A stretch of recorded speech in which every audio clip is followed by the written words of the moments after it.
அவளே உனது இருவிழி முன் பழரச குவளையில் விழுந்த எறும்பின் நிலை எனது நிலை விலக விருப்பமில்லையே பூவே அதிசயனே பிறந்து பல வருடம் அறிந்தவை மறந்தது எனது நினைவில் இன்று உனது முகம் தவிர எதுவும் இல்லையே அன்பே வேறாரும் வாழாத பெருவாழ்விது நினைத்தாலே மனமெங்கும் மழை தூவுது மழலையின் வாசம் போதுமே தலையினில் வானம் போதுமே ஒரு கணமே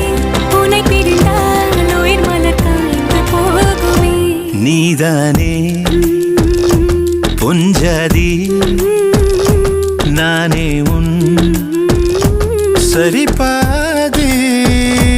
நீதானே பொஞ்சாதி